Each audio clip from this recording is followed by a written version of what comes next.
নমস্কার বন্ধুরা, বনানীর রান্নাঘরে আপনাদের সবাইকে স্বাগত।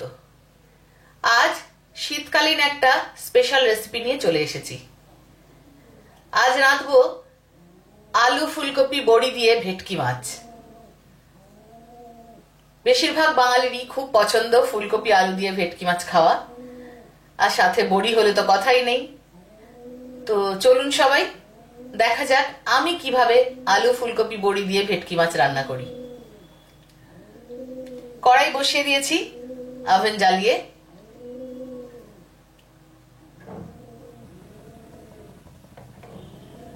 টু টেবিল স্পুন মতো সর্ষের তেল দিয়ে দিয়েছি।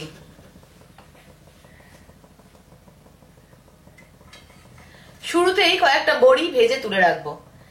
আমি আগে কোনো একটা ভিডিওতে আপনাদের বলেছিলাম যে বড়ি ভাজার সময় একটু ঠান্ডা জলে ফেলে দেবেন, ফেলে দিয়ে সাথে সাথে বড়িগুলোকে তুলে নেবেন। তুলে নিয়ে যদি আপনারা বড়িগুলোকে ভাজেন তাহলে তেলটা খুব কম টানবে। সাধারণত বড়ি তেলের মধ্যে দিলেই শো শো করে পুরো তেলটা টেনে ফেলে। তো যার জন্য বলছি যে একটুখানি জলে ভিজিয়ে নেবেন, ভিজিয়ে নিয়ে সাথে সাথে তুলে নেবেন, তুলে নিয়ে তেলে দেবেন, দেখবেন অতটা তেল টানছে না। তেলটা গরম হয়ে গেছে।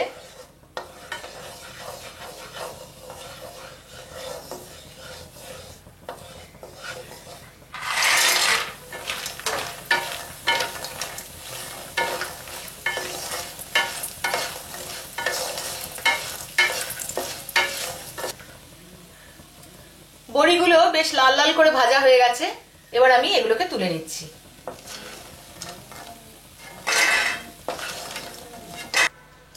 সব বড়িগুলো তুলে নিলাম। তুলে নিয়ে আবারও মাছ ভাজার জন্য বা আলু ফুলকপি ভাজার জন্য তেল দিয়ে দিচ্ছি।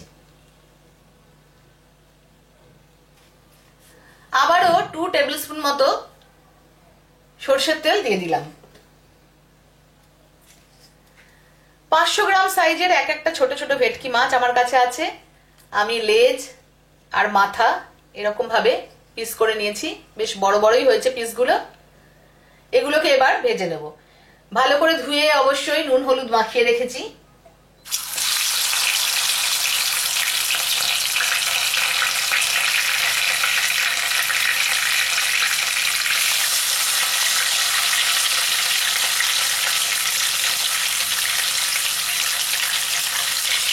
মাছগুলো খুব টাটকা, যার জন্য আমি খুব কড়া করে ভাজবো না, হালকাই ভাজবো।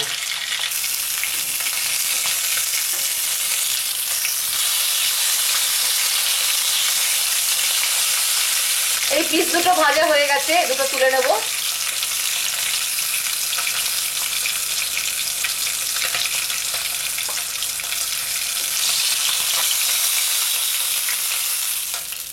আরো যে কটা পিস আছে একসাথে ভেজে নেব।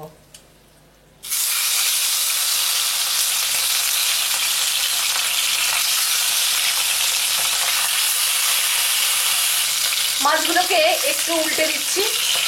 একটা পাশ হয়ে গেছে ভাজা। ভেটকি মাছ কিন্তু খুব উপকারী মাছ।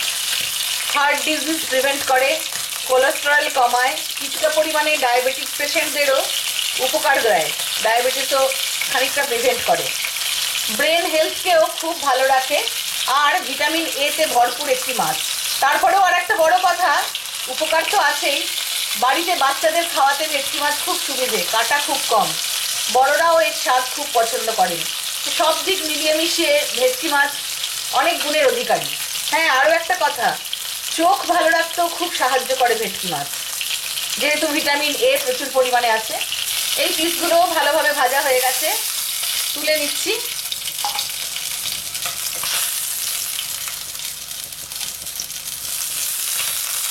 এবার আগে আলুর টুকরোগুলো ভেজে নেব।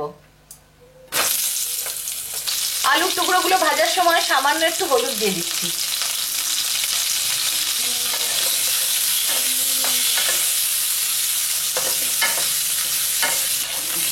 একবার ভালো করে নেড়ে দিচ্ছি। একটা পাশ ভালোভাবে ভাজা হয়ে গেছে। আলুগুলো মোটামুটি লাল লাল করে ভাজা হয়ে গেছে। এবার আমি এগুলোকে তুলে রাখছি। যা তেল বেঁচে ছিল তার মধ্যেই এবার দিয়ে দেবো ফুলকপিগুলো।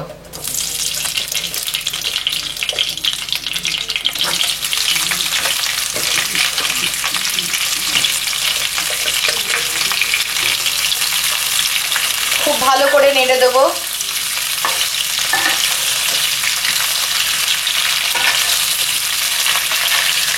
একটা পাশ ভাজা হোক, তারপরে আবার উল্টে দেবো।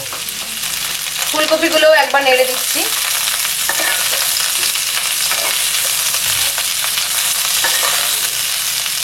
একটু ঢাকা দিয়ে দিলাম। মিনিট 3 হয়ে গেছে, এবার ঢাকনাটা খুলছি।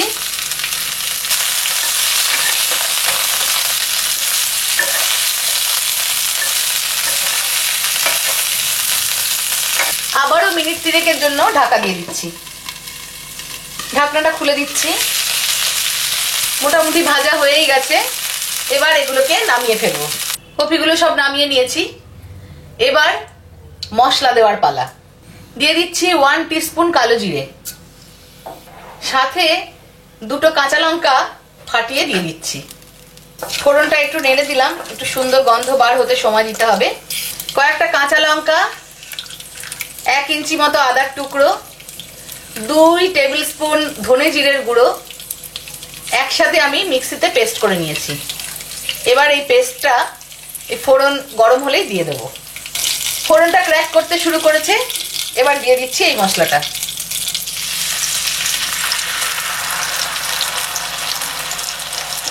মাছের পরিমাণ অনুযায়ী আপনারা ধনে জিরেটা দেবেন, আর ঝালটা অবশ্যই নিজেদের পছন্দ অনুযায়ী। এর মধ্যে এবার দিয়ে দিচ্ছি 1 টিস্পুন হলুদ গুঁড়ো। দিয়ে দেবো পরিমাণ মতো নুন। আমি আলু ফুলকপি কোনোটাতেই নুন দিইনি, খালি মাছটাই নুন দিয়ে ম্যারিনেট করেছিলাম।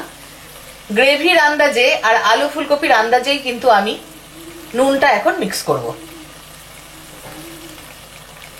খুব ভালো করে কষিয়ে নিতে হবে মশলাটা। আমি কিন্তু এই রান্নাটায় একটুও শুকনো লঙ্কার গুঁড়ো ব্যবহার করব না, রান্নাটা পুরোপুরি কাঁচা লঙ্কাতেই হবে। ভালো করে কষিয়ে নিচ্ছি মশলা। মশলা কিন্তু কষানো হয়ে গেছে, চারিদিক দিয়ে তেল রিলিজ করা শুরু হয়ে গেছে। এবার এর মধ্যে আবার আলু ফুলকপিগুলো দিয়ে দেবো।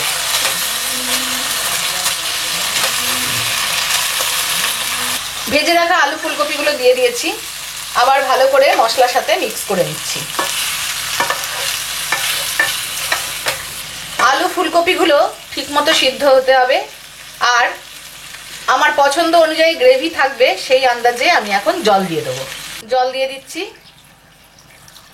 রেগুলার ইউজের চায়ের কাপের 5 কাপ মতো জল আমি দিলাম। এবার একদম মিনিট 5 জন্য ঢাকা দিয়ে দিচ্ছি। মিনিট 5 হয়ে গেছে, ঢাকনাটা খুলে দেখছি। আলু খুব ভালোভাবে সেদ্ধ হয়ে গেছে, ঝোল তো টক বক করে ফুটছে। এবার এর মধ্যে মাছ দিয়ে দেবো। মাছগুলো অবশ্যই একটু ঝোলে ডুবিয়ে ডুবিয়ে দেওয়ার চেষ্টা করব, কেননা মাছের মধ্যেও ঝোল ঢুকতে হবে, নুন মশলা ঢুকতে হবে। মাছ দেওয়ার সাথে সাথে ওপর থেকে বড়িগুলোও দিয়ে দেবো। এবার আবারও মিনিট 2-3 জন্য ঢেকে দিচ্ছি। মিনিট 5 হয়ে গেছে, এবার আমি ঢাকনাটা খুলে দেখছি। রেডি হয়ে গেছে ফুলকপি আলু বড়ি দিয়ে ভেটকি মাছের ঝোল। এবার এর উপরে সামান্য একটু গরম মশলা আমি ছড়িয়ে দেবো। 1/2 টিস্পুন গরম মশলার গুঁড়ো ছড়িয়ে দিচ্ছি। গরম মশলা ছড়িয়ে দিয়ে ওভেনটা বন্ধ করে দিচ্ছি। বন্ধ করে আবার কড়াইটা ঢাকা দিয়ে রাখছি। খানিকক্ষণ পরে আমি ঢাকনাটা খুলবো, যাতে গরম মশলার গুঁড়োর গন্ধটা সমস্ত জায়গাটায় ছড়িয়ে পড়ে, সমস্ত খাবারের সাথে ইনফিউজ হয়ে যায়। তারপর আমি সার্ভ করে আপনাদের দেখাচ্ছি আজকের স্পেশাল উইন্টার স্পেশাল রান্না। খালি স্পেশাল নয়, উইন্টার স্পেশাল রান্না কেমন দেখতে হলো দেখুন বন্ধুরা। উইন্টার স্পেশাল ভেটকি মাছ ফুলকপি আলু বড়ি দিয়ে, হেলদি অ্যান্ড টেস্টি অবশ্যই, রেডি অ্যান্ড সার্ভড। দেখে কেমন লাগছে বলুন, আশা করি ভালো লাগছে। ডেসক্রিপশন বক্সে সমস্ত ইনগ্রেডিয়েন্টস গুলো দেওয়া আছে, একদিন বানান। প্রয়োজন হলে ডেসক্রিপশন বক্স দেখে নিন, দেখে নিয়ে নিজেরা রান্না করে খান, দেখুন অবশ্যই ভালো লাগবে। আর শীতকালে তো বটেই। যেসব বন্ধুরা অলরেডি সাবস্ক্রাইব করেছেন তাদেরকে অসংখ্য ধন্যবাদ। নতুন বন্ধুরা সাবস্ক্রাইব করুন, আমার সাথে থাকুন। আমি তাহলে আরেকটু এগিয়ে যেতে পারবো, আর একটা পদক্ষেপ। সুস্থ থাকুন, ভালো থাকুন। পরের দিন আবার নতুন কোনো রান্না নিয়ে হাজির হয়ে যাব আপনাদের সামনে। তাহলে আসছি, নমস্কার।